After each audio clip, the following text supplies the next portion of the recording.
Ladies and gentlemen, please be upstanding for the arrival of their Excellencies, the Governor-General of the Commonwealth of Australia, General the Honourable David Hurley and Mrs Hurley. Please make them welcome.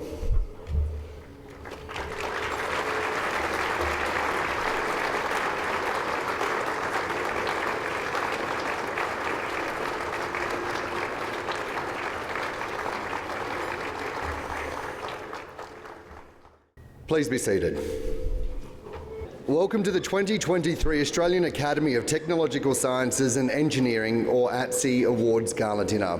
I'm Dan Borscher from the ABC, and I'm really thrilled to be your Master of Ceremonies tonight in such a spectacular celebration where we really are going to be having some exciting conversations about the future and incredible work that's being done right now. My work over the last year has been leading the coverage of the Voice to Parliament and referendums, and stories is what's been driving me, and that's what we are in for tonight, to hear some incredible stories.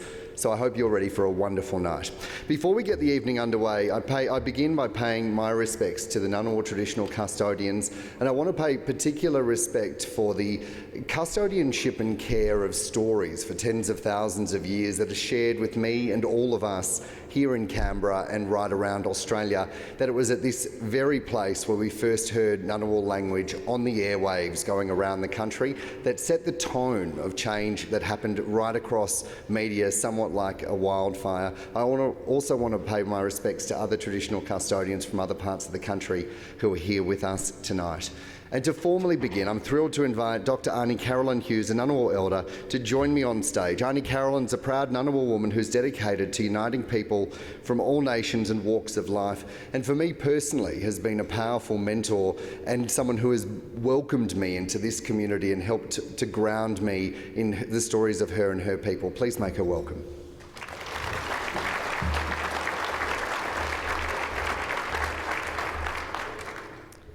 Yumma, everyone. Yumma is a Ngunnawal word meaning hello, so Yumma. Too quite Yumma about thing.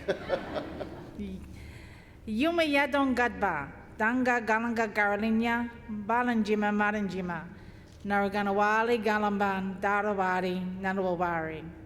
His Excellency, General the Honourable David Hurley and Her Excellency Mrs Linda Hurley.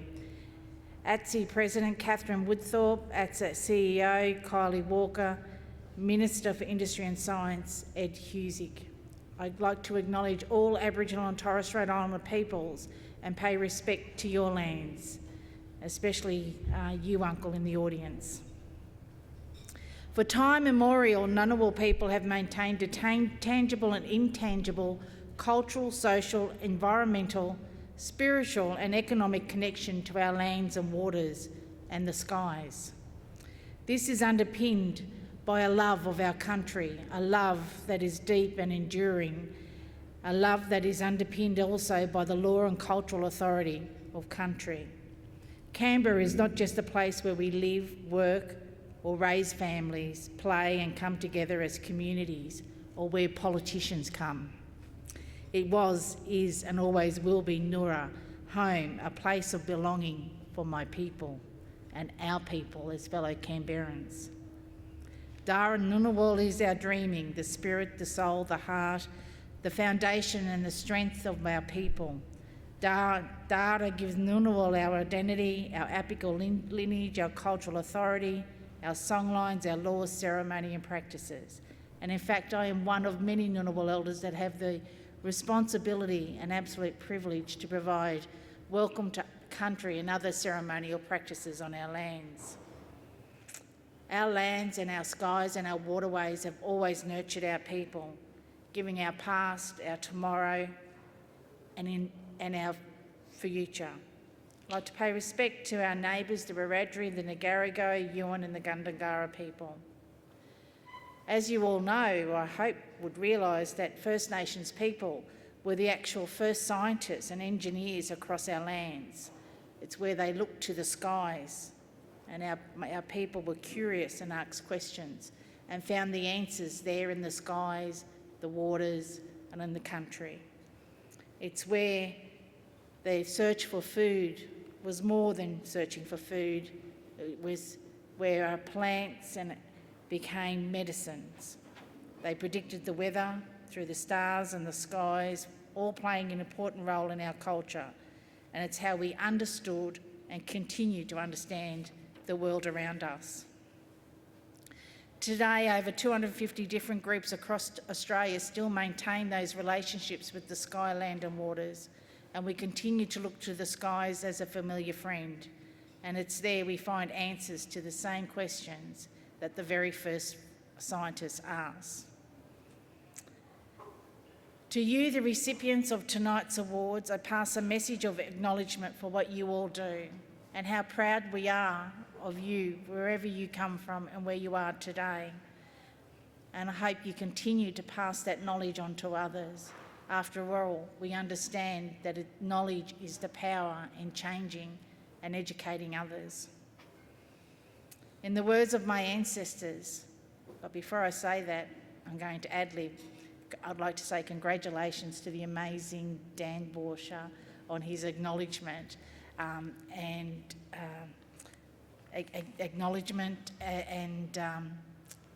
he's been nominated as ACT Australian of the Year. Can we give him a round of applause, please?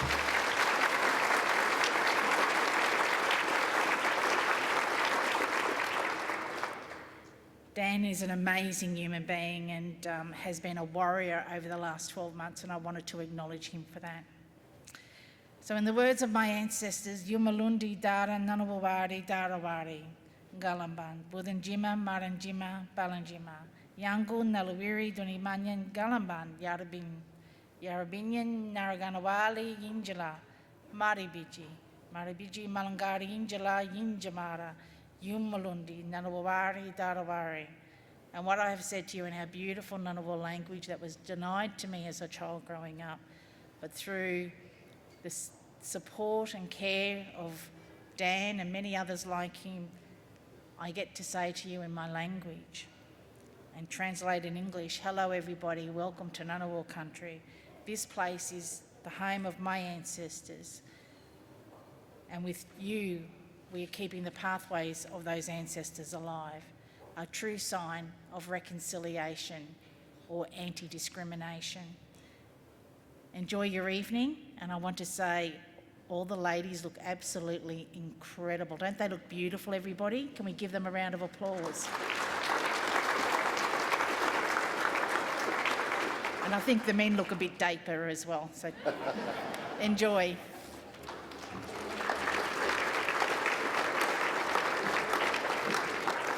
Thank you, Auntie Caroline, for your generous words and for your warm welcome to Yurnura, your home, and for sharing this place with all of us and so generously sharing your culture and story. It does mean the world. Thank you so much.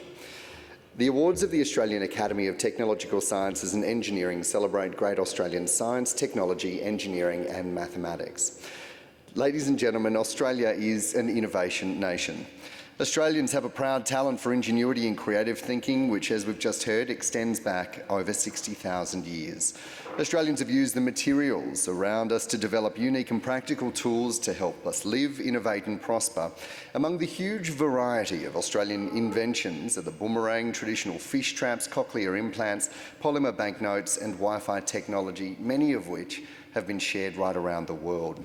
Scientific and technological research and its applications have always benefited most from diverse perspectives and ideas, and that has never been truer than today. And tonight we celebrate great Australian innovators who are changing the face of Australia and the world through their groundbreaking work. Ladies and gentlemen, the ATSE Awards have been celebrating innovation for more than 30 years, and I'm completely thrilled to welcome you all here for STEM's Night of Nights. The ATSE Awards are a flagship moment for ATSE and the Australian STEM community for celebrating our applied scientists, technologists, engineers and entrepreneurs from diverse fields, many of whom are here with us tonight, so please give yourselves a round of applause.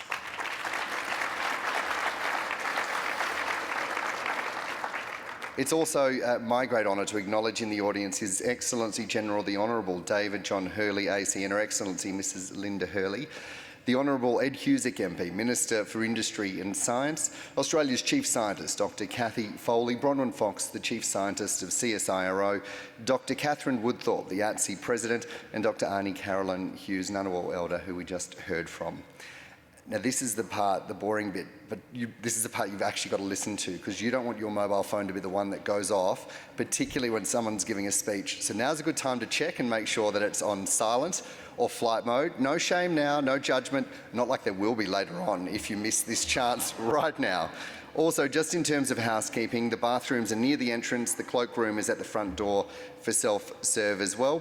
And in the event of an emergency, myself and the team here at the National Arboretum will give you instructions, but there are really clear exits on how to leave in the event of an emergency. It's now, though, my great pleasure to call His Excellency the Honourable David Hurley AC, Governor-General of the Commonwealth of Australia, to address us. His Excellency was sworn in as the Governor-General of the Commonwealth of Australia on 1 July 2019 after being made a Fellow of ATSE in 2016. Please join me in making him welcome.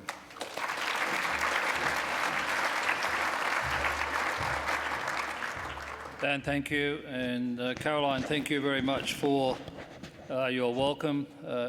If you're not aware, Caroline, well, I had the privilege in September of investing Caroline as a member of the Order of Australia for her work in reconciliation and working with the local communities here. So, Caroline, thank you and congratulations again.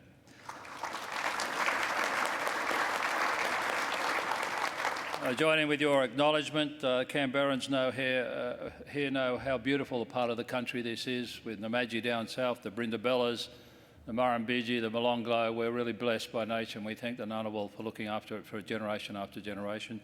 Pay respects, and my constant message over the last 12 months has been be mindful of our enormous responsibility to the younger generation of Indigenous children today, because their future is absolutely critical to the future of this country.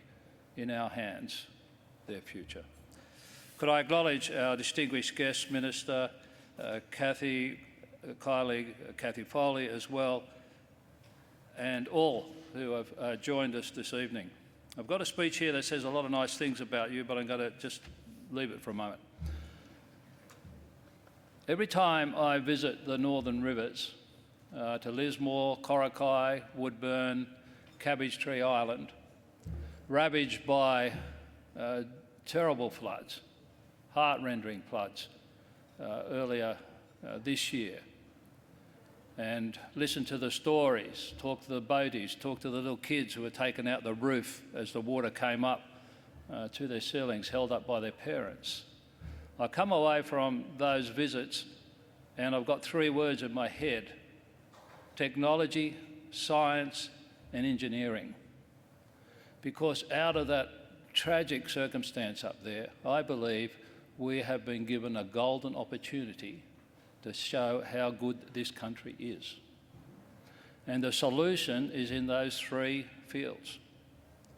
How we as Australians, through our ingenuity, through our innovation, through our intellect, through our leadership, can demonstrate to the world, as one of your aims of ATSE says, climate change mitigation and adaptation, how to demonstrate to the world how we can build a community that is adapted to climate change in the future. We have a golden opportunity in that rural community to demonstrate not only just building back, not even building better, but building for a future that will be different. That's why I'm inspired by what you do here at ATSE. Now I'll come back to the good bits for you. I want to say congratulations to the new fellows who were installed this week, and thank you for what you have contributed to date and what you will do in the future. You join a very distinguished cohort and deserve your recognition. I enjoyed reading about you and the exciting endeavours you're into, for example, harnessing AI for social good, developing new sources of renewable energy, secure, safe water and sanitation in remote communities, diagnose illnesses earlier and more accurately. The list goes on. And what I read in that and what I see in this particular academy makes me optimistic about the future of Australia. Now, it's not trendy to say that at the moment, but seeing it 365 days a year, 24/7, every week, I'm optimistic for this country, for the quality of the people it has and the quality that you exhibit in this academy. When I was sworn in, I quoted the Australian author David Malouf. He said, Australia is still revealing itself to us. We oughtn't to close off possibilities by declaring too early what we've already become, i.e. we're not a finished product. So sometimes we are disappointed, sometimes we are upset, sometimes we are challenged, but we're not a finished product. And the ingenuity, the engine, the drive, the leadership to develop that product rests in a learned academy such as yours, in concert, of course, with the others. I want to thank you for what you're doing in relation to STEM. In your recent paper on STEM skills, I took out two major recommendations from it: the need to promote and support a culture of lifelong STEM learning in the workforce to ensure Australia has the skills it needs now and into the future, and the need to raise the profile of STEM careers in Australia to showcase their accessibility and their attractiveness. Now, it's not for me to comment on the merits of individual policies, but let me bring out two themes for that. First of all, I think we are a nation of problem solvers. We're suited to lifelong learning, to adapting, to innovating. And I keep embarrassing Professor Michelle Simmons by quoting her back to herself. I'm not sure if she's here tonight, but I share her view. When she was asked why did she come to Australia to take up that quantum computing task here in Australia, she said, because Australians will take on the big challenges. That's our track record. That's who we are, and that's what we should be doing. And Michelle, of course, won this year's Prime Minister's Prize for Science and became the Australian of the Year. Not bad for a POM. But the right skills are here, and really there's no end to what we can do as a country. And secondly, through my office, being able to raise the profile of STEM, particularly through the Order of Australia. I'm very pleased that this year we finally achieved gender parity in our honours list and across the three highest levels in the order. That was a significant achievement, but we've got more work to do. We need to represent the quality of the work that comes out of an academy like this so we can shout to the Australian community, this is important and this is a future for you. Our job is not to open doors for our young kids and make life easy for them. Our job is to show them how many doors there are out there to knock on and what's the pathway to them. And if pathway is keep with maths, keep with science, then that's our job. It's the key to our future. So I want to congratulate again our new fellows. I want to congratulate those who are going to be award recipients tonight. Thank you for your contribution to Australia. Thank you for your contribution to our growth. But more than that, thank you for your potential and what you will do for us into the future. This is an important institution in the life of Australia. It has been, history tells us that. But more than that now is important as we take on some big challenges that face us into the future. Little Lismore, Cabbage Tree Island, Coraki, Woodburn, West Ballina, Casino, all those little country towns depend on us showing the leadership to do it. Thank you.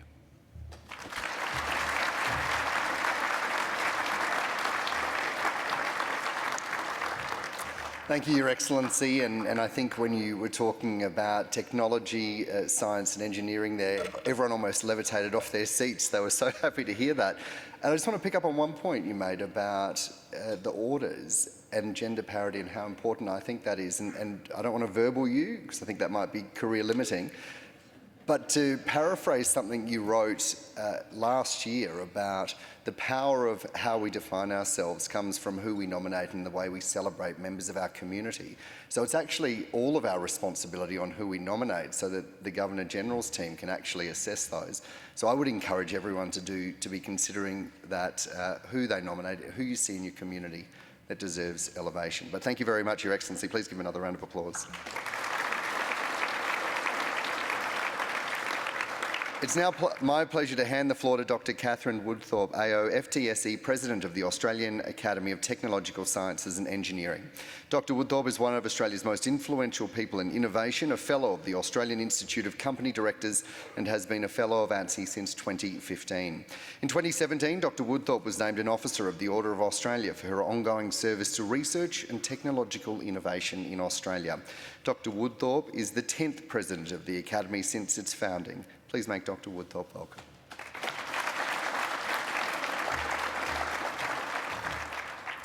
Thank you, Dan. Thank you, Your Excellencies, both of you for attending. It's very kind of you, and thank you for that really, really good speech. It was something that really means something to all of the people here. It's so important to hear your words of strength to us. Thank you, Auntie Caroline, for an absolutely lovely welcome to country.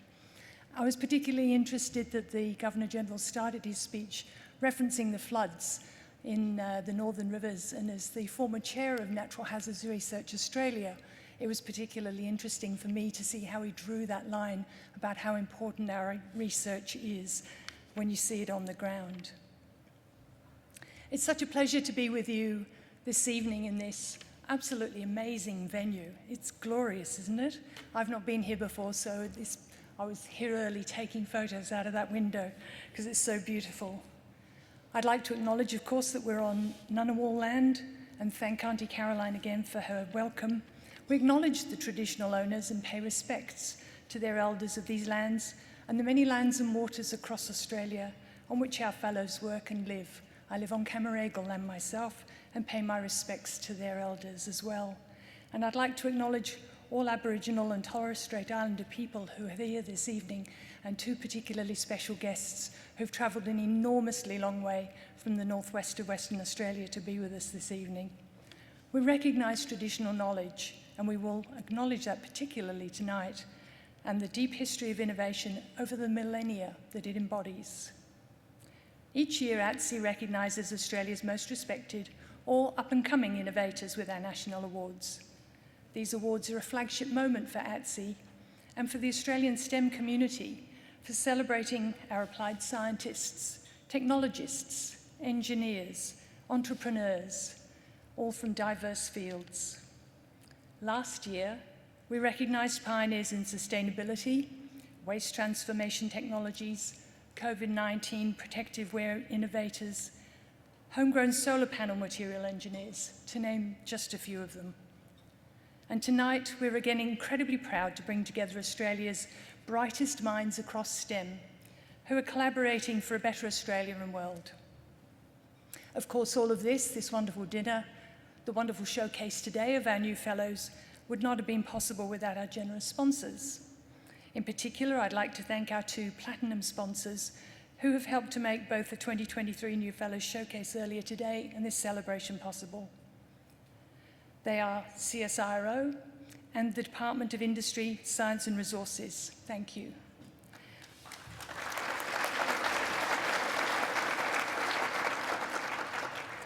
I'd also like to extend my thanks to our silver sponsor, Grok Academy, bronze sponsor, ANSTO, Aboriginal and Torres Strait Islander scholarship sponsors, HCL Tech, QIMR Berghofer Medical Research Institute and ANSTO.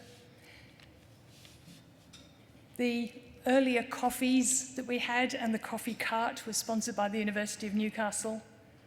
We had a childcare sponsor, the Grok Academy again, and the LGBTQIA+ scholarship sponsor, NCI, and a supporting sponsor, IP Australia. Tonight is all about celebrating Great Australian STEM, but one thing I just want to remind everybody, because it's really important, is my favourite poem, and it's by Hilaire Belloc, and I'll just give you the last verse. From quiet homes and small beginnings, out to the far unfettered ends, there's nothing worth the wear of winning, but laughter and the love of friends. Enjoy your friends tonight, everybody, and have a good laugh.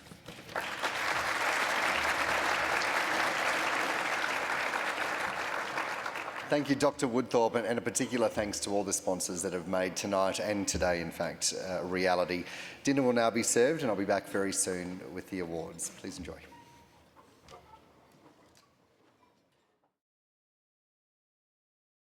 Welcome back. I hope everyone enjoyed your dinner. If you could take your seats, we're going to get underway with the next portion of this evening. It's wonderful to have you here for this very special awards tonight. Thank you, everybody. Well, next tonight, Kylie Walker is the Chief Executive Officer of the Australian Academy of Technological Sciences and Engineering, ATSE.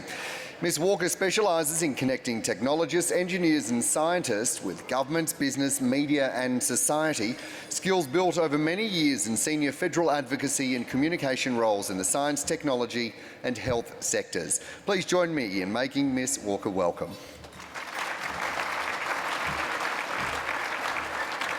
Thank you, Dan, and thank you, everybody. My goodness, Yuma, it is so wonderful to have you here tonight. Thank you, Auntie Caroline, for your beautiful welcome to this very, very special country. It's such a privilege, I think, to have a dinner, an event like this, a celebration, where we've got this panoramic view of beautiful Ngunnawal country, this ancient meeting place, and this place of celebration of technology and engineering for many millennia. I acknowledge the Ngunnawal people and the Ngunnawal country, and I acknowledge all of the Aboriginal and Torres Strait Islander people who have joined us here tonight. You're very welcome, and we're happy to have you here. Your Excellencies, the Governor-General of Australia, General the Honourable David Hurley and Mrs Hurley, thank you so much for your warm welcome too. And having learned more today about ATSE's newest fellows and through conversations with ATSE's existing fellows every day, that my staff and I are privileged to hold. And they are the most esteemed innovators in Australia. I share your optimism, Governor-General. I think we're in excellent hands. Thank you, CSIRO and the Department of Industry, Science and Resources, our platinum sponsors. It is a pleasure always to collaborate with you and to partner with you to support excellence in Australian applied science, technology and engineering. Like our fellows, the future is in terrific hands in these two excellent agencies. It's just been wonderful to see everybody come together and celebrate. Today we had the privilege of hearing from ATSE's new fellows of 2023.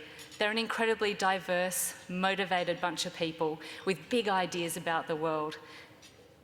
I think that one of the central messages for me today, well, there were a couple. One was that society is key. We don't create our technology, we don't innovate in a vacuum. We're doing it for and with people. And it's only going to come to life, it's only going to achieve its true potential in service of people. And so it's crucial that we bring communities along, we engage them in the innovation and the creation process.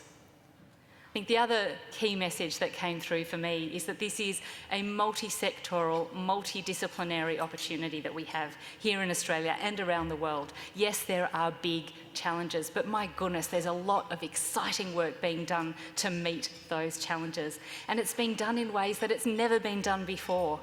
We're bringing together policymakers, psychologists, social scientists, technologists, engineers, applied scientists. We're bringing together politics and regulators and communities and law and everyone across the whole spectrum coming together in new ways, made possible by the fabulous technology, the innovations that have been brought to life by the people in this room and your peers. And that gives me, again, so much hope. So it is now my pleasure to introduce our next guest speaker. It's no mistake that the Honourable Ed Husic is Minister for Industry and Science. Minister Husic grew up in Western Sydney and he was among the first students to graduate from Western Sydney University, an incredibly inclusive and proudly so institution. He's a strong believer in the power of bringing together people from across the community to improve the quality of life for all, and that's a mission that he shares with us here at the Academy as well. And he's held a deep interest in education, science and technology for many years. Ed, I know that you and I started talking about the potential for science and technology in this country when you were a backbencher in opposition. So I was absolutely delighted that you were able to bring that passion to this portfolio. And I'm delighted to welcome you here tonight. Minister Husic, please join us on stage.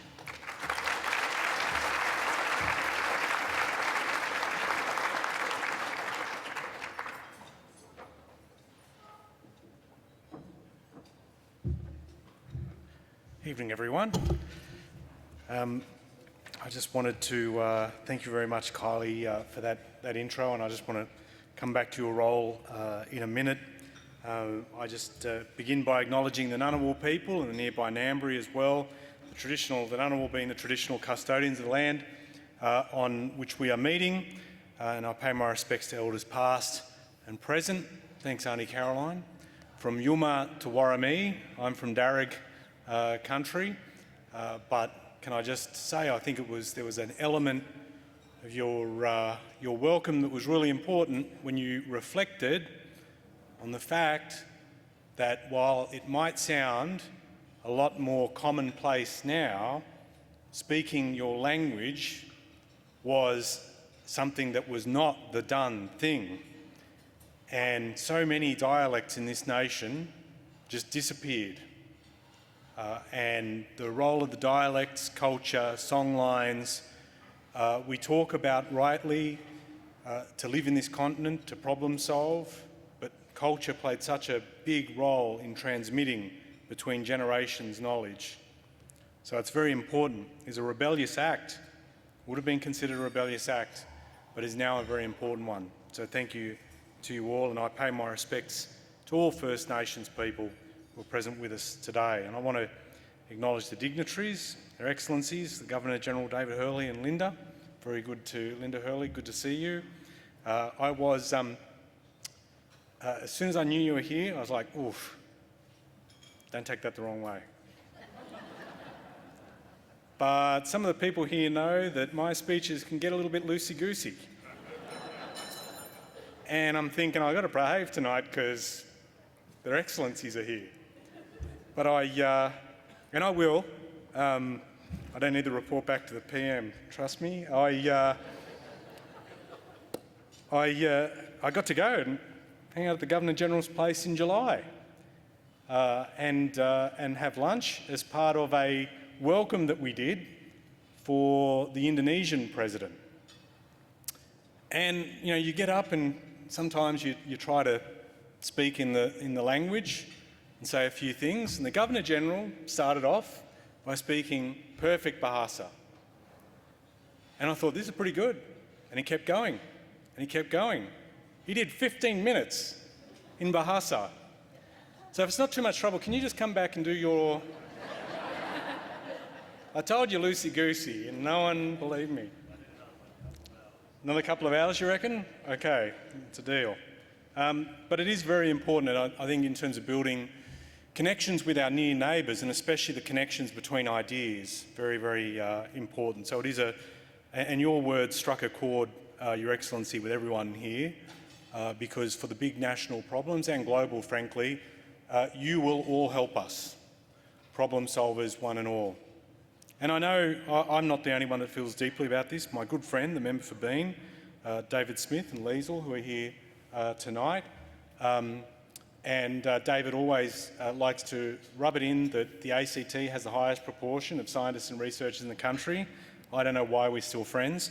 To the Chief Scientist, Dr. Cathy Foley, it's terrific to have you here.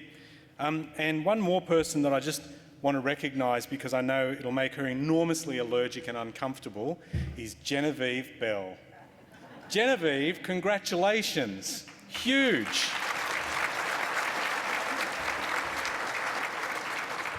And the nicest thing you could have done just then is shake your head at me, which is exactly what you did. We are enormously proud that you are taking up that Vice-Chancellor's role at ANU.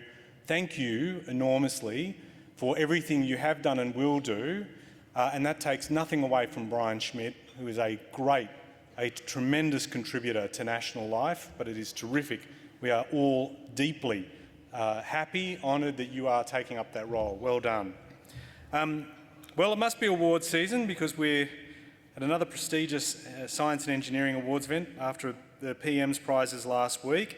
That event where outstanding scientists, innovators, teachers honoured as a great success, but it's terrific that tonight we have yet another chance, and I think we should often celebrate the nation's outstanding achievements in applied science, technology, engineering and areas of vital importance to the broader community. ATSE, I just have to say, provide incredible leadership to Catherine and Kylie and the entire Academy, deep gratitude for what you do in terms of tech, science and engineering communities. These awards reflect the Academy's values, embracing and celebrating STEM talent from across different communities, recognising brilliance not just in our research institutions and universities, but in our companies as well, and in our broader community, whether as researchers just starting out, scientists making breakthroughs, companies turning big ideas into products made right here in our country, long-standing science leaders who've become mentors for the generations after them. The awards recognise science excellence can happen anywhere.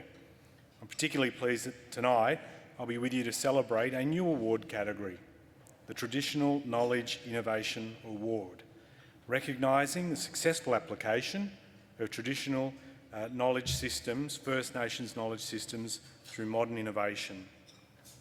I'm proud the government is committed to elevating First Nations knowledge systems. As Minister for Science, some of my most memorable experiences have been hearing about uniquely Australian collaborations, bridging knowledge and wisdom held by the oldest continuing civilisation on Earth and scientific possibilities today. From Spinifex grass being turned into latex gloves, new forms of cement, Botox, discovering antibiotic properties in cobra grubs. There is still so much we can learn and work on together, and I can't wait to hear about the inaugural winners in this category. The government is committed to learning from science and acting on science, and you know it's been something I've pushed. I hope you've noticed I've been pushing very hard because this is a time for us, and there are moments where we do need to work as one to elevate the importance of science in terms of shaping the future of our country and, frankly, other parts of the world. Our revitalisation of our national science and research priorities in its final stages. There are many of you here that have contributed to our considerations around that and given up time and expertise through those contributions. Similarly, many of you have not only contributed to the Diversity in STEM review, but provided inspiration for a different, more inclusive embrace of STEM in this country. Because the opportunities are immense, and the importance of science has never been more acutely felt. Scientists and industries embracing science will help us meet our ambitious net zero targets. You're the key to unlocking new industries in quantum, robotics, synthetic biology, all right here, and your expertise is helping create healthier, greener, more secure futures. Tonight's another chance to celebrate all that you do, and I congratulate all involved and all the nominees and the inspiration you offer to all Australians and all the fellows that have been recognised this week. And I just want to end on this. I said I'd mention about Kylie. Kylie Walker, I am deeply grateful for. Someone who generously, I was a backbencher, as Kylie noted, and spent the time talking to me. But the thing that I'm impressed on Kylie, one of the things that really motivates me is to call up talents from all parts of our community to make sure that they can make a contribution to the fabric of national life from wherever they are.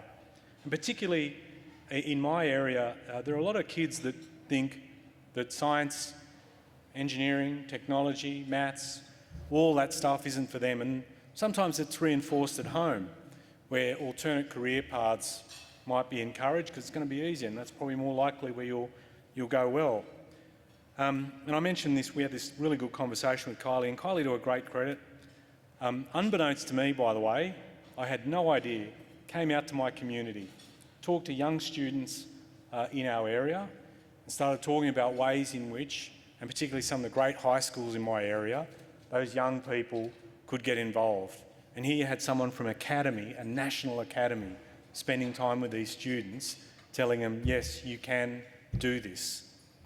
I think that speaks a lot about a person, not just did it on her own, came out to Western Sydney from Canberra and spent time with those students and no doubt inspired them. And Kylie, that speaks a lot to who you are as a human, and I'm very, very grateful for your care, and the fact that the Academy has you here is a great credit to them, but you're also a great credit to the rest of our community. Thank you very much. I wish you all the very best for tonight.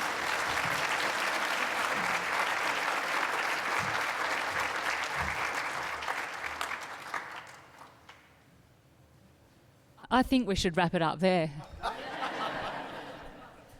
Hey, only Canberra this time of year can have a fireside chat. Well, we've got the burning blaze of the spotlights. That'll have to do. So tonight we are celebrating some of Australia's brightest minds in STEM, and as you've just articulated, you have an intention to improve the way in which we do STEM and the people, and bring in more people, more and different people to support that. I'm particularly curious about how you see things working really, really well when we are truly embracing those two different knowledge systems, when we are weaving together the 60,000 years of innovation that this country is very, very privileged to call its own, with that new knowledge that's coming out of our institutions and our cutting-edge researchers. So I look at it this way. We have these significant national and global challenges. One of the big things in my role now, just to let you all know, I'm really leaning in on the whole transition to net zero. We can't afford to, we've dithered for too long, argued for too long. We now got the planet experiencing the hottest July in human history.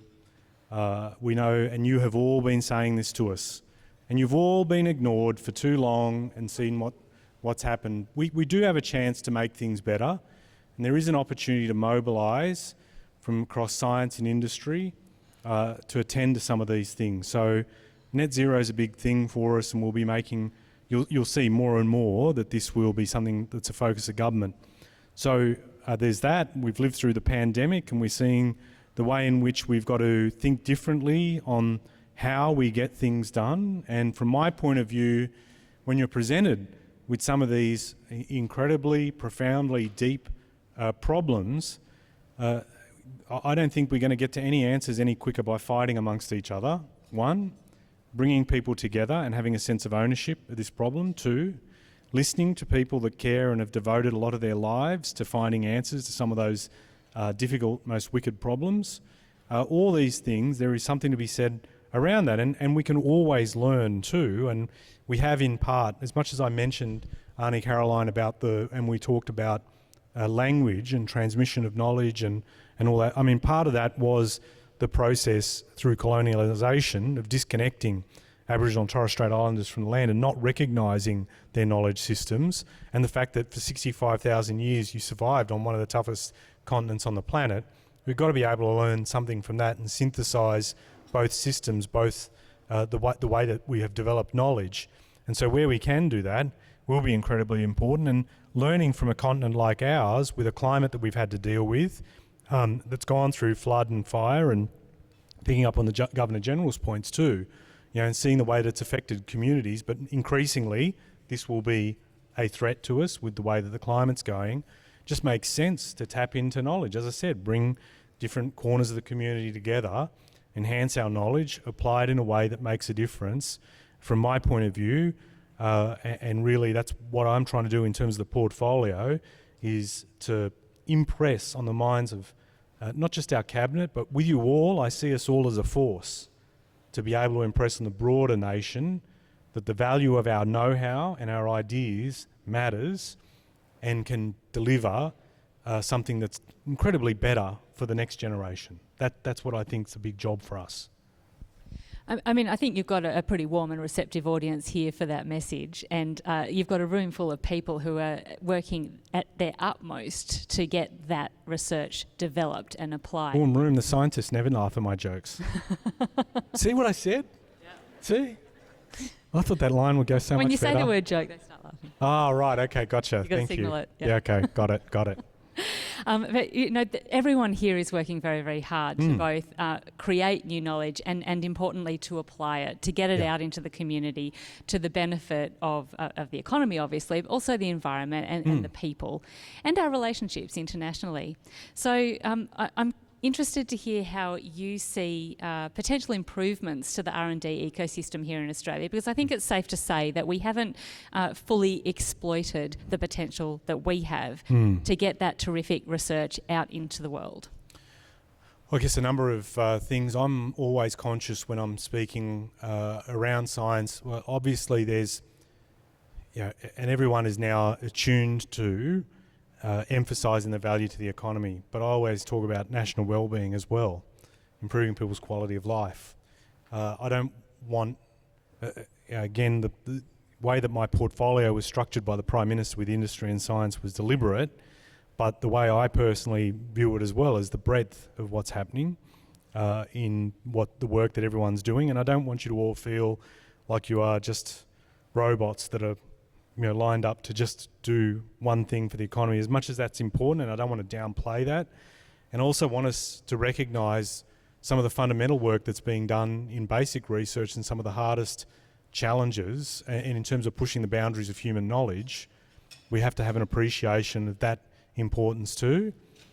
And so breadth in the way that we describe science, to me, is very important. But again, talk about challenges, and you just highlighted it. It's that one about making the trip from the ideas, or as the PM has said it, making new discoveries leading to making new products right here in the country. That is not just a challenge for us. A lot of advanced economies have found that very, very difficult to overcome. And I think as problem solvers, we're in a good space to do this. How we do it is massively confronting. I don't necessarily, to be frank with you all, I don't have all the answers on that, and I actively engage with the community to learn different dimensions, perspectives, ideas on how we do this. But there is, I think, something in the notion of a national purpose, a challenge that we need to overcome in some of the areas that I've mentioned, where I think we have shown when we're pressed, we can deliver. I mean, the pandemic opened our eyes to this very dramatically, and I think that's something that we need to learn from that and then expand. I mean, I absolutely agree. The research part, the R part of the R&D is crucial. You can't do the D without the R. Yeah. And it's our gold mine, and we do have to keep investing in that in order to be able to realise the potential benefits through development and innovation. I'm keen and I'm conscious too, I may not have answered all your questions, so if you need to tap me on the forehead to answer. So back to the commercialisation, or the application is probably a better word, because it's not just about commercial outcomes, is it? As you say, it's about societal outcomes and wellbeing outcomes too. So there may not always be a commercial impact for a very important piece of research, but it may still be very important. Yeah, and having patience around that, and also having patience around the way we invest in R&D as well. I think everyone, I don't think this would be the toughest statement to make in a crowd like this. We're way too low on R&D investment. We do need to do better. There are a number of steps that I've been taking to try and move us towards that path where we look at, well, how do we lift investment, and along the way tackle some of these issues that you've raised, and starting with the revitalisation of the national science and research priorities. I'm very grateful for the Chief Scientist, Dr. Foley, in leading those conversations, very exhaustive around the country. And we've got other steps as well that we're contemplating. It irks me not only in terms of our economic complexity being like we keep falling down the ladder, but the fact that we hit the 30-year low on government investment in R&D. If you don't think that makes me irritated, well, it certainly does manage to get under my skin quite a lot, and we've got to find a way, I think, to rope together the disparate elements of research activity and investment in research within government, and also build that compelling case for business to involve itself more, and the particular challenge as well is to not go to research and make that the first cut when you're trying to make a save. Absolutely. Yeah. And I mean, we're very, very lucky. Well, it's not luck, it's design in this academy to have some of the most influential scientists, engineers and technologists in the country as fellows. And we're delighted that one of our fellows, Cathy, has been leading the Science Priorities Review. Another of our fellows, Sally Ann, has been leading the Diversity STEM Review. You've got another Sally fellow. Here tonight? Sally's here. Hey, Sally. Hi. You've got another fellow just stepping in to take on the challenge of running CSIRO, and we've already mentioned another about to take on the challenge of running ANU from another fellow. So, you know, we've got That's a few an fellows impressive that's worth track record. listening to. Yeah, indeed. And I also feel like you're making a point, and it's a very good one. I like it. Oh, that would be entirely coincidental, Minister. Totally. Yeah. You mentioned investment, and I know that the government has a commitment to a particular level of investment in R&D. Can we talk a little bit about that? Sure. And how we get there? So I understand that we've gone for the 3% target of GDP. How are you going to make that happen? Can I get back to you? Yeah, you can. Can we help? You certainly can. And a lot of what I'm trying to do as well, jokes aside, we announced today, or we announced in the last 24 hours, through the National Collaborative Research Infrastructure Strategy, the 650 million over 4 years. I mean, that's 50,000 researchers that'll be involved there, over 80 different projects. And I was particularly keen to go out and keep talking about that, and that's something that Brian Schmidt and I were talking today at the Australian National Fabrication Facility, which secured some funds out of that, and making that point to the broader media about the value of that research. And I'm, through the portfolio, constantly trying to reinforce the value of Australian know-how, but it doesn't just magically appear. It requires sustained investment. And where you can all help me is to keep talking that up, and also talking to colleagues and working with parliamentarians in their different electorates. I think today we recognise, just as an aside, the contributions of one particular person who's been involved in National Science Week since 2010, Jeff Crane. Great science communicator, deeply passionate about it. And he said to me that for National Science Week, they actually beat the attendance and the engagement that was record-breaking last year. They broke it this year. But Jeff was particularly keen to mention to me that in every single federal electorate in the country, there was a National Science Week event. So, which is really, really good in terms of engagement, and there is something there for you all to contemplate in terms of involving MPs and recognising and reinforcing in their mind the value of investment here and what it does, and particularly if you've got examples of how it's benefited communities, is really, really important. Have you heard this story about Kylie Walker going out into Western Sydney? I can tell you about it. That was pretty helpful. So that type of thing is really, I think, really important to emphasise in the minds of many, that this investment is important, not just for today, not just for the forward estimates, but for the decades ahead. And it would be remiss of me not to mention that two of the founders of Science Meets Parliament are also fellows. Snow Barlow and Ken Baldwin are both here tonight. So, of course, that's not the only mechanism by which we ought to be engaging with members of Parliament and senators, and we do strive to support that from day to day. Yes. And I also am delighted that National Science Week is Australia's biggest festival. Yes. By the numbers in terms of participation. And I think that speaks volumes for the willingness of this country to embrace knowledge and curiosity. And we know that kids are naturally curious. They are naturally imaginative. They want to know how the world works and how things get pulled apart and put back together again. So it is crucially important, both now and into the future, that we teach that next generation, like those kids at Plumpton High School that I spoke about, that you mentioned earlier.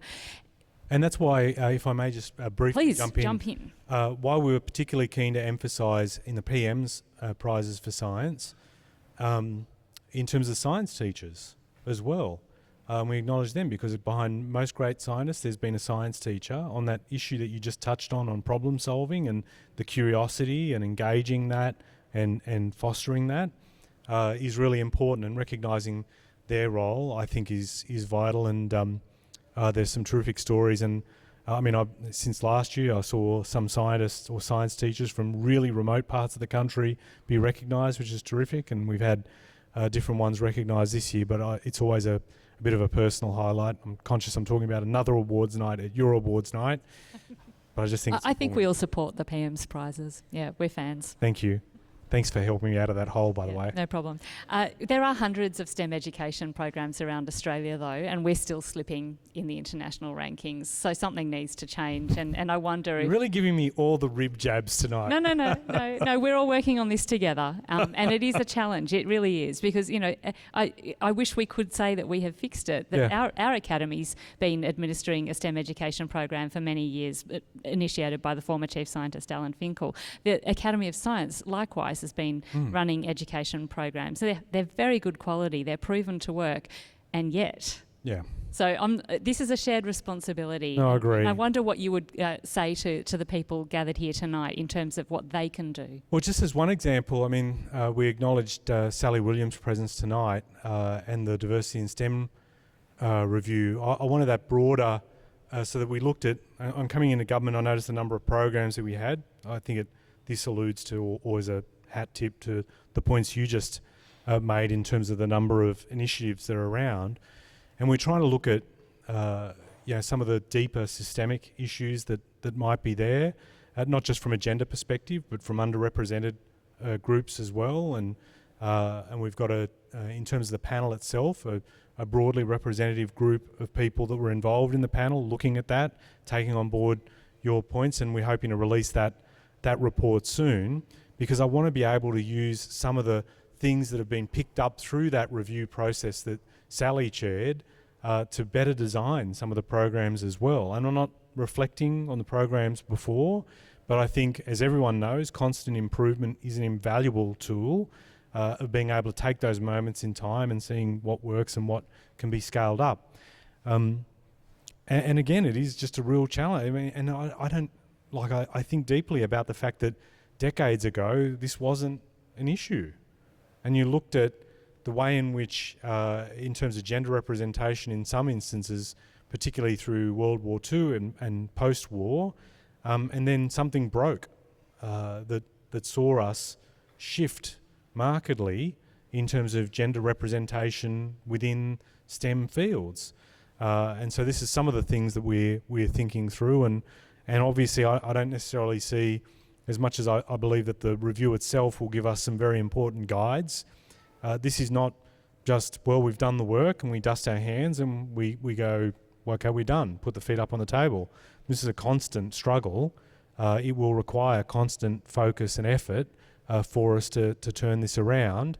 And from my point of view, it's something that I'm committed to in my role as Science Minister, that we keep making that point of seeing how we can press, and certainly working with organisations, with academies like yours, will play an important role too.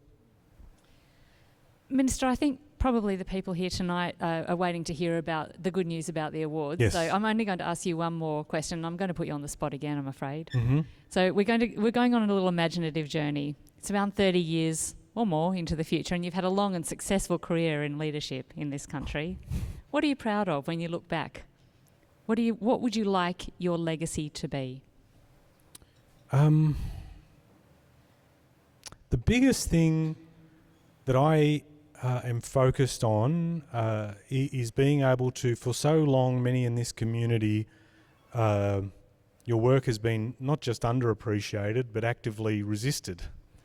And one of the first points for me was to say thank you to the community for what you do as an incoming minister. And then for me to go out into the broader community and, we can go through programs and different things that we've reached with funding, etc. But if I may say, the biggest thing I push is for us to have greater faith in the quality of our know-how, that Australian ideas do matter, that the work that's being done by people in this room and elsewhere, we need to attach greater value to it, and to stop this. And it is. I am not the first person to recognise this issue. Let's just do a quick side eye to Donald Horne, but we still have this cringe, and it is something that, if in my time we have been able to just get that recognised a bit again, and that your ideas are valued, because this is not a cute rhetorical point. valuing our ideas influences the way decisions get made in so many different places in this country. And from my point of view, if we can get that, we can shake that a bit, and we can get moving on that a bit more and increase the significant weight of science within decision making in this country. To be frank, I don't expect that that'll be something that necessarily is achieved that I can tick a box on. But I'll tell you what, it's one of the big things I'm focused on as Minister, is to just get us, just recognise the value of Australian ideas and act on them. That's it. Minister, I couldn't agree more. Thank you. Thank you.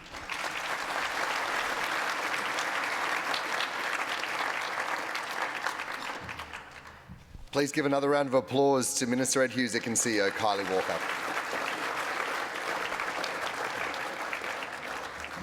And please next welcome up ATSE President Dr. Catherine Woodthorpe to the stage to begin presenting our awards tonight.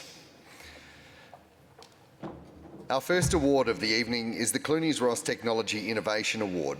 The Clunies Ross Technology Innovation Award recognises contributions by dedicated individuals or teams who have shared their vision and knowledge with others to apply technology for the benefit of Australia and beyond. Tonight's recipient has made a significant contribution to advancing his field through the application of science, technology and engineering for the economic, social and environmental benefit of Australia.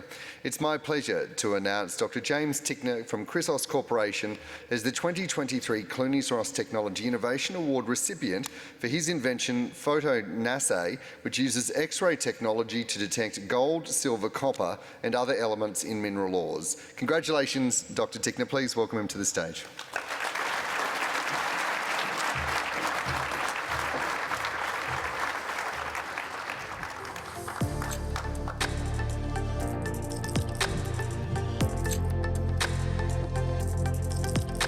I'm James Tickner. I'm the Chief Technology Officer of Chrysos Corporation. I'm the original inventor of a technology called PhotonAssay. This is a revolutionary X-ray based method for measuring gold, silver and other valuable metals for mining companies. A big benefit of our method is that it avoids the use of the toxic chemicals, extreme temperatures and hazardous reagents that traditional methods use. You just put the sample in the jar, you screw the lid on, you post it into the machine, and the machine x-rays the jar, works out the contents, and it's fully automated, and you avoid a lot of those kind of hazardous consequences of traditional approaches. And that's obviously an environmental benefit, and on the social side, it just opens up the range of people who can use and work with your equipment. You're not putting operators at risk. I'd have to say I'm really excited to win the award. It's one I've always seen as something of the Connoisseurs Award. It recognises efforts in commercialisation and sort of knowledge transfer, not just coming up with an idea, a scientific idea, but actually turning that into a product or a service that people can get value from. That's always the area that I've worked in throughout my career, and so it's a real honour to be recognised with this award.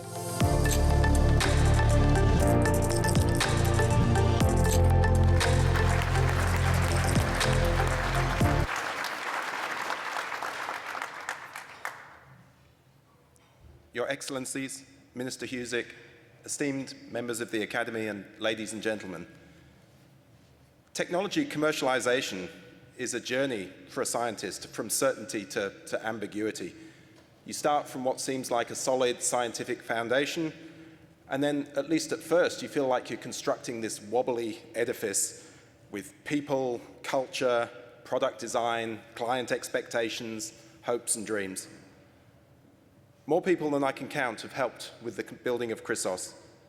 Special thanks must go to my former CSIRO colleague, Dr. Nick Cutmore, who really helped me with digging and pouring the foundations of the Chrysos edifice.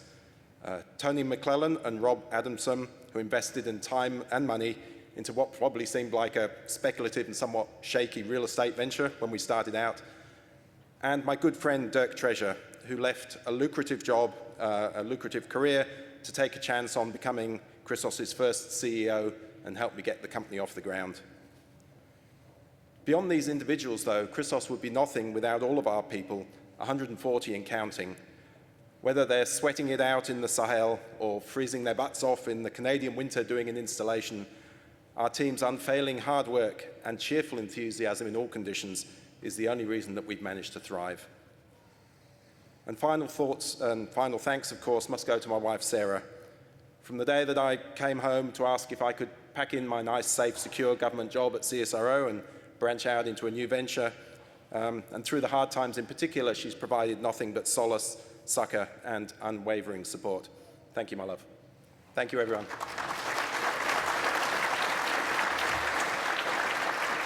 Congratulations again, Dr. Tickner.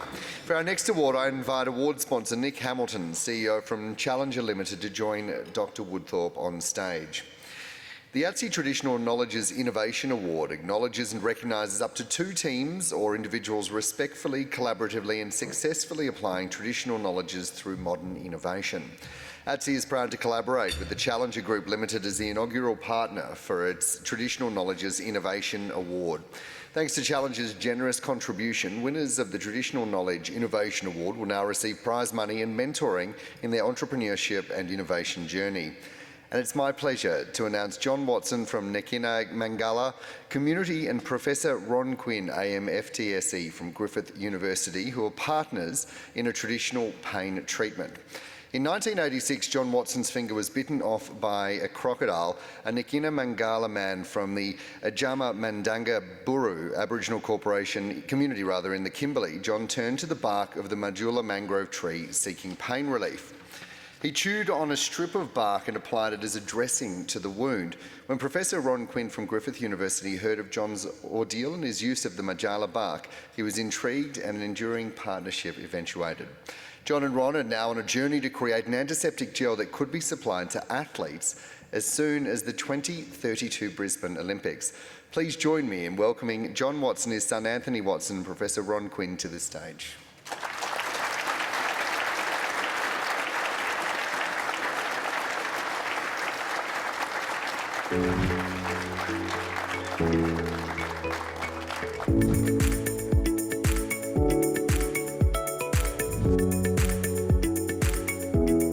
My name is John Watson. I'm a Yigana man, born in Mount Anderson. Yeah, I'm Anthony Watson, the son of John. We created the community of Jalamananga. The Majula is a freshwater mangrove tree that we've used through our tradition and our Dreamtime stories. It's a numbing cream. Yeah, see my finger. The crocodile came along, took my finger, took that little bit there. And I had to get Majula to numb that. It was put in the newspaper and we had Griffith Uni contact us towards wanting to learn about the traditional medicine, and it started our adventure with Griffith Uni. My name is Ron Quinn. I'm a Professor Emeritus at Griffith University. John and I discussed what we could do with that because we had to show that we could follow it in a laboratory. We was hoping that our traditional medicine get put on the shelf to be used. We know it's 10 times stronger than morphine.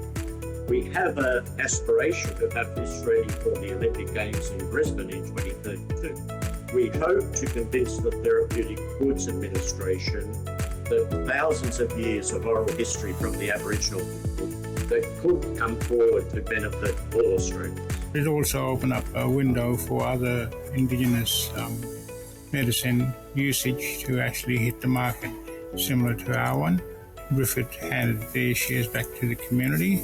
I'm just really happy that it's starting to move to acknowledge traditional knowledge, and hopefully we can move that forward further. Well, it was a big surprise to me. It's good to hear something that all the work that we've done over the years, with Griffith,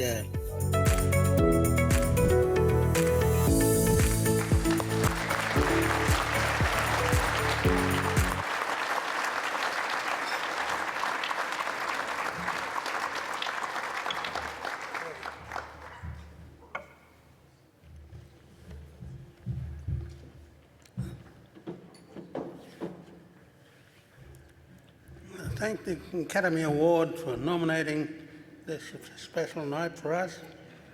And I want to say a couple of things.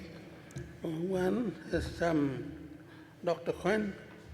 He carried this thing for over 30 years to get this award. And the second thing, I want to thank Mr. Marshall, that's been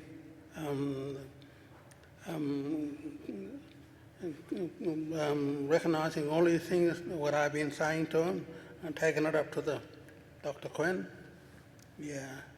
And the third thing I want to say, I thank the people that let me speaking in this country, my countrymen.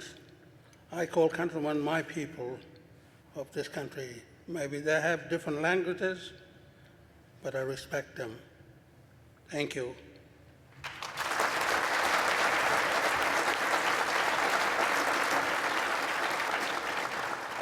I just want to say how proud I am to work with John. And in particular, I want to just pay tribute to his exceptional generosity in sharing traditional knowledge.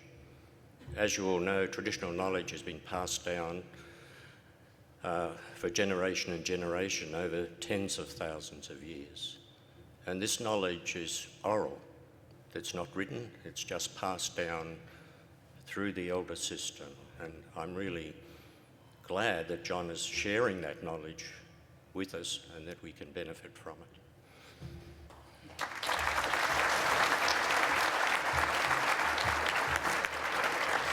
Congratulations, John, Anthony, Ron, and thank you, Dr. Catherine, and also a big thank you to Nick Hamilton and Challenger Group Limited for their generous sponsorship to make this award possible. Please give them a round of applause.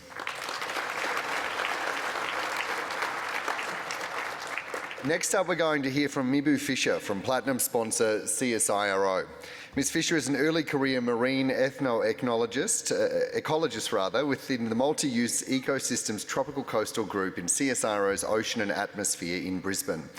She's an Aboriginal scientist with engagement skills for strengthening partnerships between First Nations communities and the research sector. Her specific interests are around traditional knowledges, sciences and management practices being considered within modern-day fisheries, coastal and conservation management.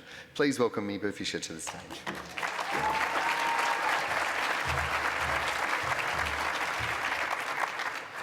Good evening, and Your Excellencies. My name is Mibu Fisher, and I work as a marine ethnoecologist. I'm also a PhD candidate at the University of Tasmania, and I also happen to be an Aboriginal woman from Condamilk country with bloodline connections to the Ngunnawal, Ngugi and Ngurungal people.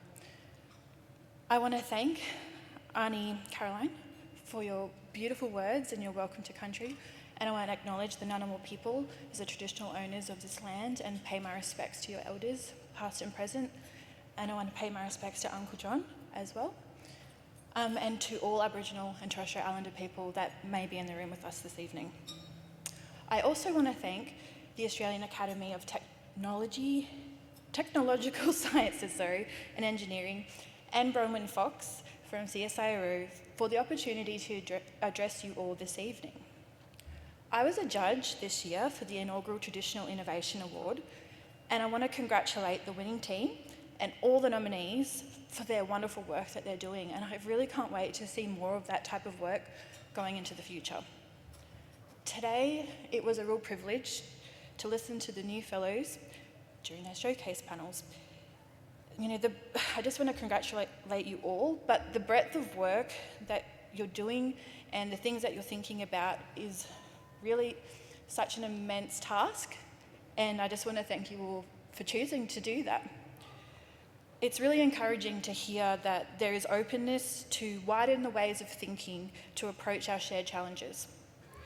With that in mind, I was hoping to share some of my STEM journey with you and highlight some of the aspects that speak to the theme of breaking barriers. So I started as a cadet with CSIRO back in 2009 and have had numerous positions since. So I've been a lab technician as well as a research assistant in aquaculture, and I've moved into marine ecology and then into marine ethnoecology. During this time, I really tried to avoid being pigeonholed into that Indigenous science, Indigenous engagement, Indigenous activities. I just wanted to be a scientist who happened to be Indigenous, But because I've always been told to be proud of my ancestry, I succumbed and became one of the few go-to people at work for cultural issues. Being one of a few meant that the cultural burden fell heavily on a small number of people. And working as a researcher who happens to be Indigenous with a cultural load on top has meant that that effort focused on those cultural activities and engagement has taken away from my ability to work on projects. And this really has been a cost to career progression through work, particularly because that type of work hasn't been valued within those traditional promotion systems. However, CSIRO has been addressing some of these barriers through committing to creating cultural advisory roles who are taking on tasks like ensuring that the organisation is on track for achieving our Reconciliation Action Plan deliverables. But as a collective body of STEM professionals and change makers, there is still a long walk ahead for all of us. For myself, that walk so far has been an incredibly taxing one, ensuring that I'm walking in both worlds effectively and creating spaces for the young ones coming up behind me. For me, the opportunity is a conflict for myself between feeling privileged to have the opportunity for my voice to be heard and feeling like it's a fine line to be a box ticker, as I have for many years as a young Aboriginal woman in science. It takes a lot of energy to feel like I belong in these spaces because of my accomplishments and my abilities, and not because of my identity. Academia, or bureaucratic processes in STEM, is often challenged about how to allow space for multiple worldviews, for alternate kinds of knowledge production, and this can often come down to the old notion that Western society is the pinnacle of human achievement.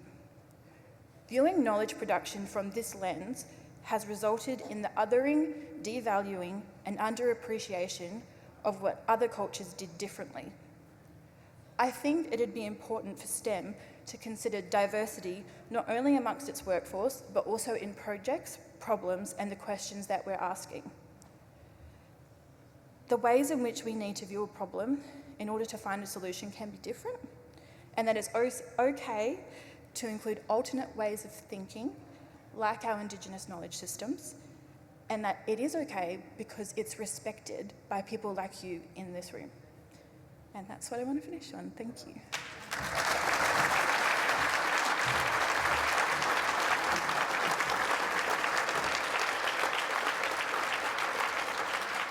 Thank you, Mibu, and I think it's absolutely fair to say that you do belong, and it is important that your voice is heard in this. So thank you so very much for the courage to speak your truth to all of us tonight.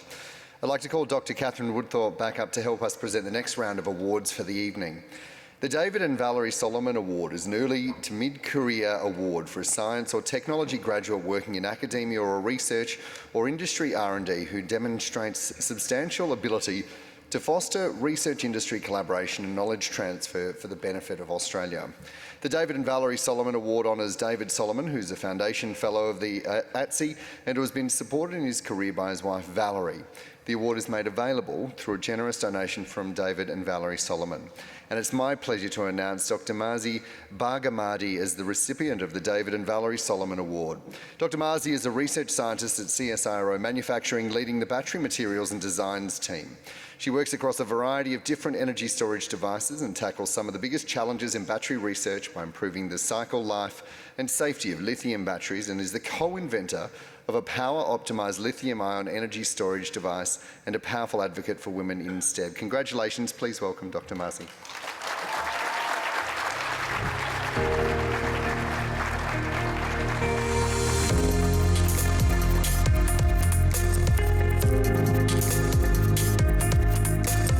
I'm a research scientist leading battery team at CSIRO Manufacturing.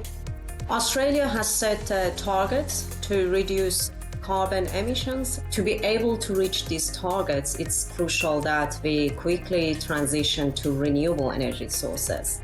For that, we need more efficient batteries to be able to store these energies.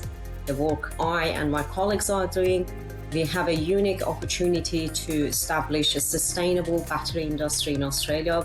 We all love our electric vehicles to have the capability to drive longer distances without needing a recharge. Or maybe our mobile phone with less frequent need for charging.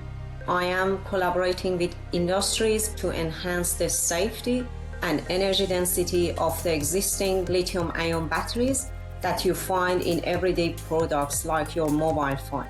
I'm working with academic researchers to develop advanced materials for the next generation lithium batteries, which have the potential to store more energy and deliver high power. I'm honored to have received this award from ATSE. I hope that this recognition builds even more trust from current industry partners and also inspires a young generation as they pursue their careers.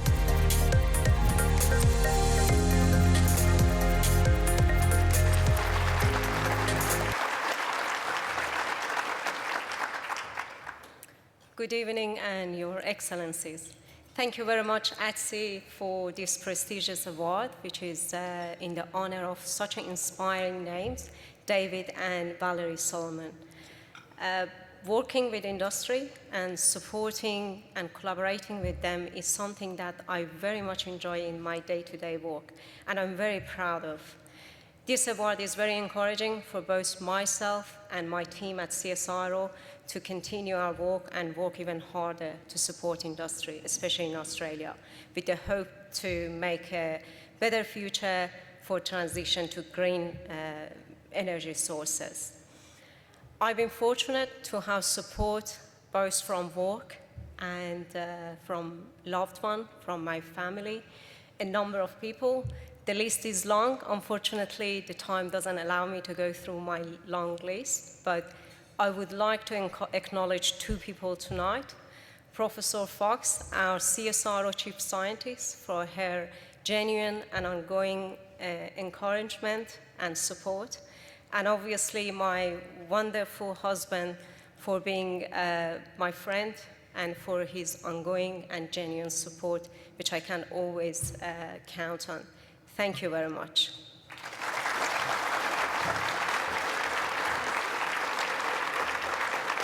Congratulations and thank you, Dr. Barmagadi. The next award is the Ezio Rizzardo Polymer Scholarship, which acknowledges the potential impact of an outstanding PhD candidate in polymer science or engineering. To tell us more about what it's about, please welcome the Chair of the committee, Dr. Ian Tagley.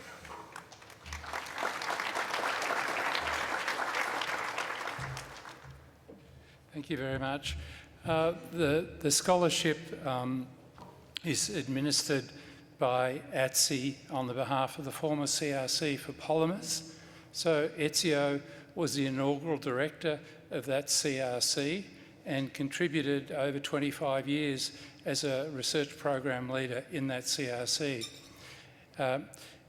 Ezio and David Solomon, who we've just heard about, were the co-recipients of the Prime Minister's Science Prize in 2011, and they received that award for the chemistry they developed at CSIRO for precisely controlling the structure and therefore the properties of polymers. We had, again, a very strong field of candidates for this award, and the Scholarship Committee decided this year to make 2 awards. Thank you. And it's now my pleasure to celebrate those 2 recipients of the Ezio Rizzardo Polymer Scholarship. First, Leila Halim from Monash University. Leila Halim is passionate about sustainable engineering and creating a healthier planet for future generations. As a first-year PhD candidate at Monash University, she's putting her engineering expertise to work on the plastic waste problem. Please join me in welcoming Leila to the stage.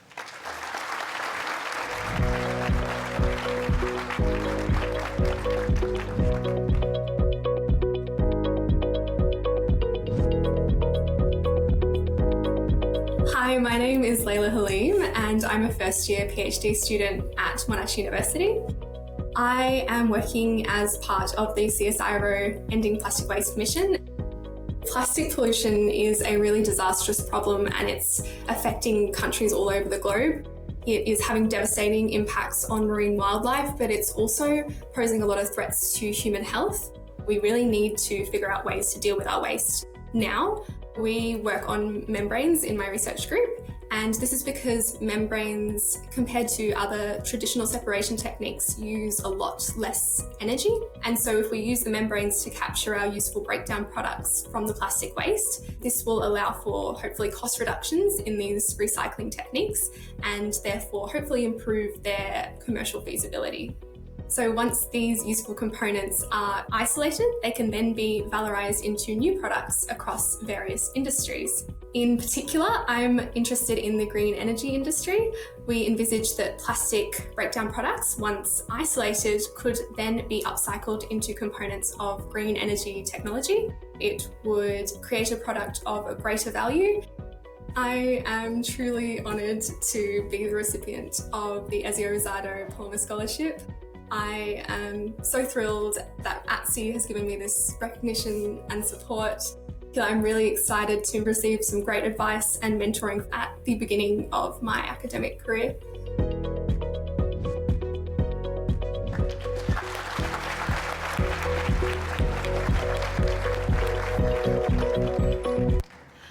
Good evening, everyone, Your Excellencies. I'd just like to start by saying a big thank you to everyone at ATSE who made this award possible. It truly is an honour to receive this award named after such an inspiring scientist and to be in the company of such brilliant minds and innovators in this room tonight. I'd also like to say thank you to my supervisors, Professor Matthew Hill and Dr. Leonie Van Taag, for their faith in me and invaluable mentorship. I also have to mention my partner, my family and my friends and say a big thank you to them for encouraging me in my decision to take up a PhD and for their unwavering support since I started.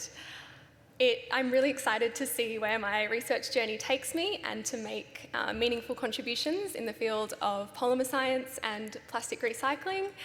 I'm also really hopeful that this visibility will help encourage other younger females to take up a career in STEM because it really is a domino effect. So yeah, thank you everyone.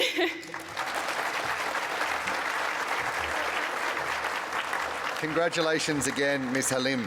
The second scholarship goes to Bailey Richardson from the Queensland University of Technology. Inspired by the relationship between light and biology, which affords processes such as photosynthesis, Bailey aims to understand the natural designs that allow certain biopolymers to use light efficiently. By taking inspiration from these designs, he creates novel polymers that can interact with light in similarly specific ways. These materials hold potential to advance our understanding of cellular processes and lead to new ways to diagnose and treat diseases. Please welcome Bailey to the stage.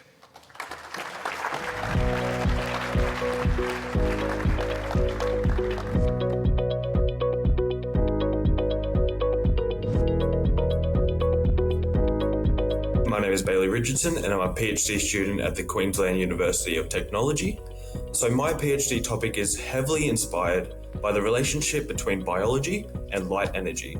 We have a natural abundance of light which interacts with the world around us, affording chemically driven processes such as photosynthesis and even vision. So what I investigate is how we can tap into this interplay. So being able to probe these interactions can afford new classes of functional materials for the use within biomedical applications such as labeling and sensing. There's different ways to actually explore how the cells actually work in the body. When we start looking at intra and extracellular compartments and how they actually interact, then we can start designing molecules targeted towards those types of interactions. Being able to pre-program different functionalities into materials and molecules, kind of like assembling different types of Lego together to get a particular shape. Being able to do that for particular targets and then be able to see the interaction it has with light for therapeutic reasons. I'm extremely honoured to be the recipient of this prestigious award. Not only does it allow me to have confidence in myself as an ongoing researcher, but it allows me to present not only my work, but also the work of my colleagues at QUT on a national and international level.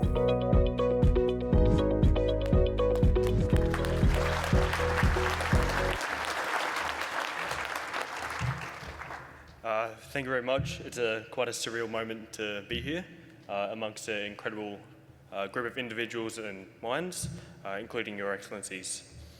I would like to first extend my congratulations to all award winners and new fellows of the evening and today.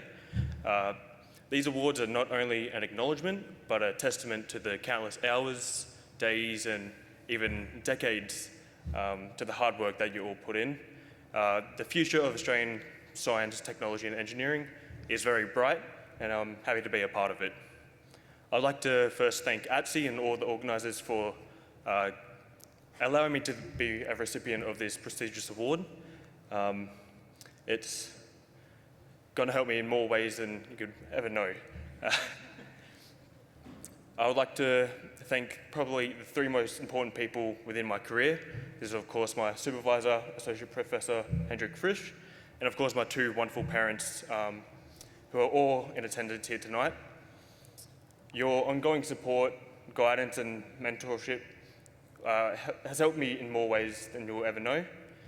And I think no matter what stage of education or career that you're in, having someone that you can rely on, or even people or a network that you can rely on to get you through your endeavours will help you in so many more ways than you can ever imagine.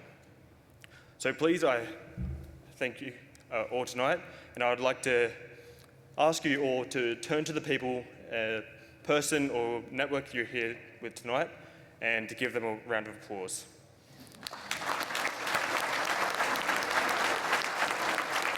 Thank you. Congratulations, Mr. Richardson, and thanks very much to Dr. Ian Dagley. Our next award is the ICM Agrifood Award, which recognises and acknowledges the outstanding work of two early career scientists or technologists. Winners each receive a cash prize sponsored by ICM Agribusiness, one of Australia's major agribusiness groups, and we have two recipients tonight. Dr. Natalie Morgan from Curtin University has shaped how the poultry industry formulates diets for both egg-laying and meat chickens. Her research revealed the importance of fibre, a nutrient historically overlooked in poultry diets. Dr. Morgan developed a database to accurate fibre values to help poultry nutritionists improve accuracy when formulating feed that boosts birds' health and productivity. Please welcome Dr. Morgan to the stage.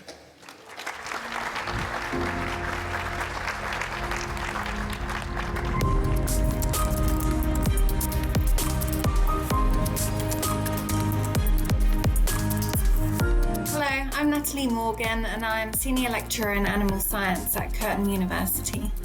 I'm a poultry nutrition researcher, so my research looks at improving diets for meat chickens and laying hens.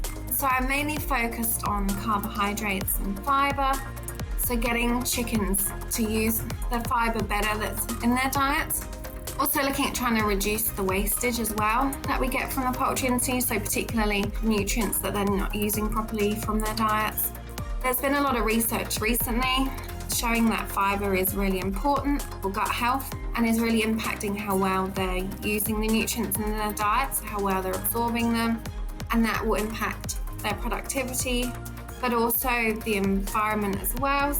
The more efficient we can make our birds, so the better they use their diets, the better their productivity, the better we can make a product and keep it cheap and keep it healthy for consumers. And I've also developed a database for more accurate fibre values that poultry nutritionists can use when they're formulating the poultry diets.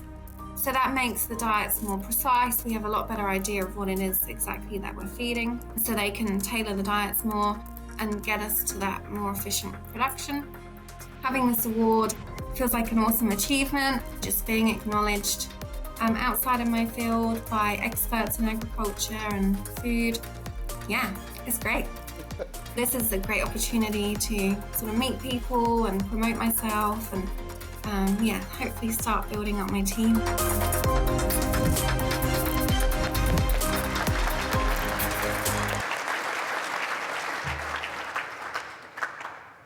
So hello everyone, Your Excellencies. So my biggest thank you really is to the Australian poultry industry. They've always been very kind, very supportive, very open to new ideas and new research, and they work very hard to give you great chicken meat, eggs, other poultry. So yeah, they really need the biggest acknowledgement, more than me. And thank you to my funders as well, so AgriFutures Chicken Meat, Australian Eggs, Poultry Hub Australia, AB Vista. So yeah, they put a lot of time, a lot of effort, and they do a lot to try and get more young people into the poultry industry and more young people into agriculture. So I'm hoping, yeah, this is a great opportunity for me to promote chickens to you, and yeah, hopefully get more people in the industry and build the next generation of chicken fans. Thank you very much.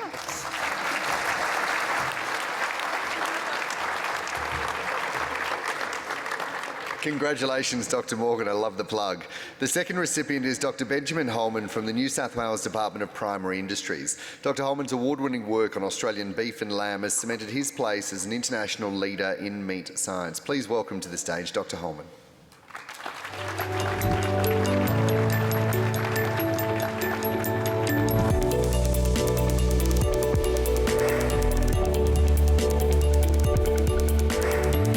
My name is Benjamin Holman and I'm a meat scientist with the New South Wales Department of Primary Industries. My favourite part of being a meat scientist is understanding how on-farm and abattoir decisions can impact on how meat tastes, how nutritional it is, and even its shelf life. The nutritional and eating quality of red meat are the major aspects I look at, but it can taste great and look great, but if it's unsafe, it's no good. So we've got to make sure that there's that balance between those trio of characteristics. Food spoilage is a major issue, so a lot of work I'm doing is trying to extend the shelf life so that the meat that's produced today remains of acceptable quality and safety by the time it gets to the end consumer.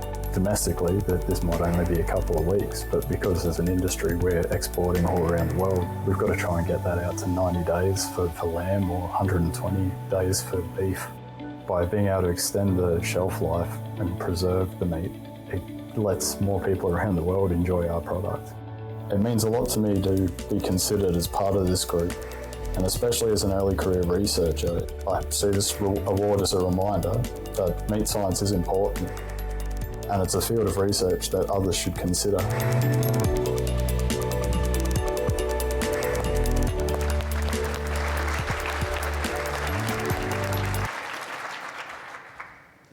G'day.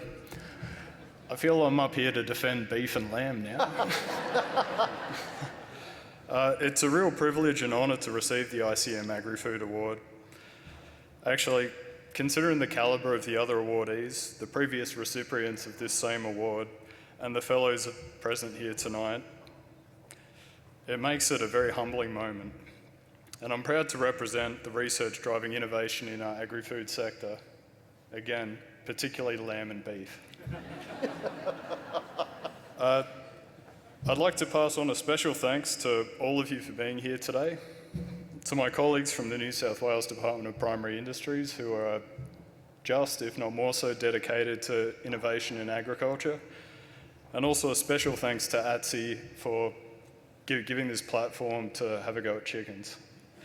So, thank you again, and please eat more red meat.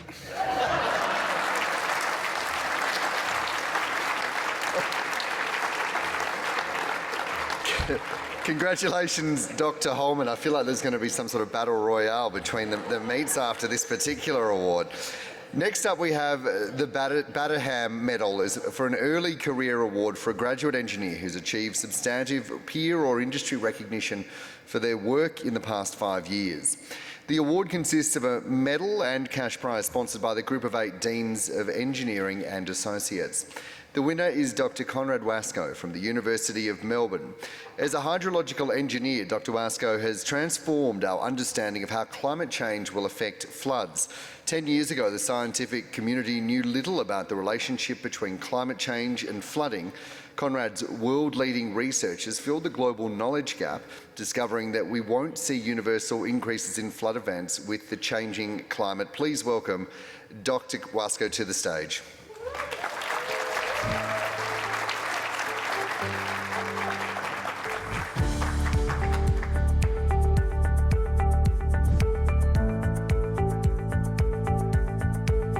My name is Conrad Wasco, and I'm a hydrologist at the University of Melbourne.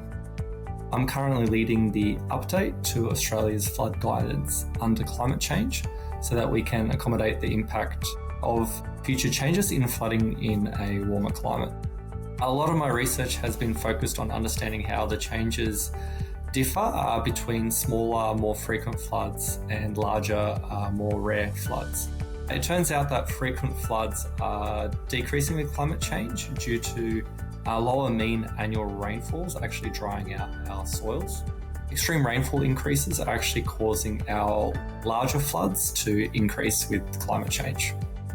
Floods are one of the most actually manageable catastrophes that we experience.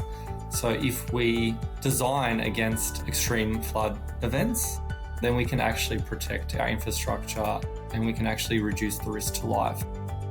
Getting awards like this will give us the affirmation that really just keeps us going when, I guess, like when I doubt my research or doubt the impact or the importance of what I'm doing.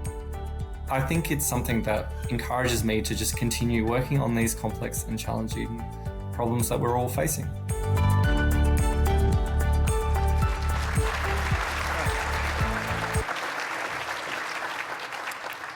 Look, I really just want to thank ATSE for bestowing this honour for me. I think every time I got a phone call from Elvira, I teared up and had a bit of a cry. Growing up in Campbelltown, or Cambo as we used to call it, I never really thought I'd be here today. It's really more than anything I could imagine. I really want to thank my parents, Elżbieta and Eugeniusz. They really sacrificed a lot so that I could have the education that I have, and that's really what's brought me here today. These awards are really a team effort, and obviously can't mention everyone, but I really want to single out Professor Ashish Sharma and Professor Rory Nathan. They believed in my ideas, they believe in my research, and they give me the confidence to continue to pursue these complex problems.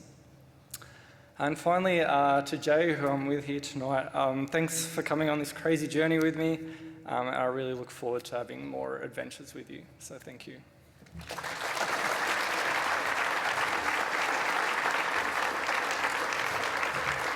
Congratulations again, Dr. Wasco. Well, the former ATSE President, Professor Hugh Bradlow, instigated the ATSE President's Medal in 2022. The inaugural recipient was Dr. Joanne Daly, PSM FTSE, in recognition of her extraordinary commitment and exceptional contribution to the Academy. Today, I'm pleased to announce Peter Laver AM FTSE as the latest recipient. Peter Laver AM FTSE has been an integral part of ATSE's progress as a modern academy. A previous Vice President, Peter played a leading role in developing the agile and future-focused board and assembly structure that exists today, which pays respect to the Academy's origins and its traditions.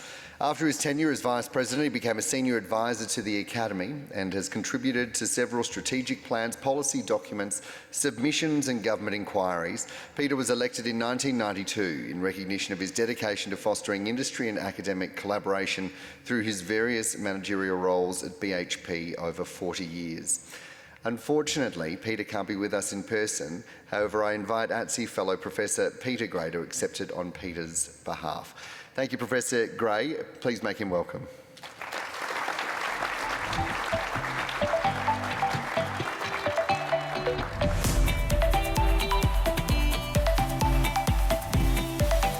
Peter Laver here. It's been a couple of decades, I guess, I was involved, and it was quite comforting to see it grow. I started with chairing an activities committee, then moved on to the council, then moved on to the board, and then became senior advisor.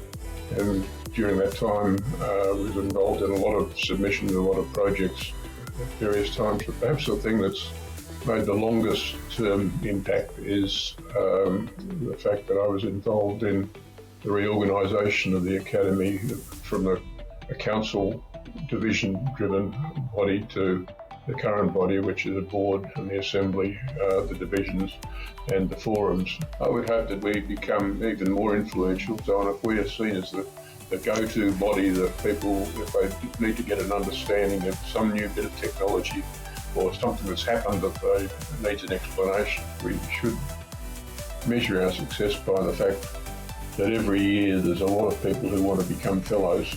In the last few years, our popularity is continuing to grow. I'm very flattered for being considered. I'm very happy to have been selected and very proud of the fact that I've been able to achieve this.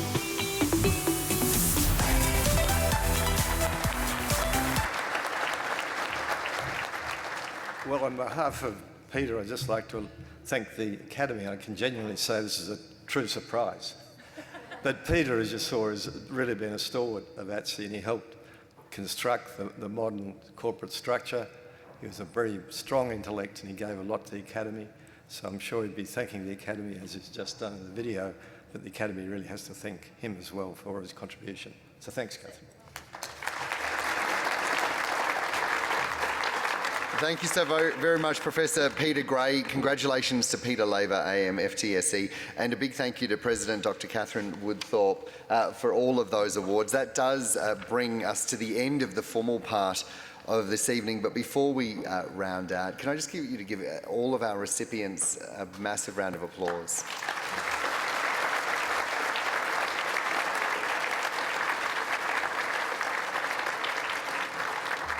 And can I also ask you to extend that applause to all of the sponsors, big and small, who have made this happen, because awards like this that celebrate ingenuity and innovation don't happen without a huge amount of support, as we've heard tonight. So please give all of our sponsors a round of applause.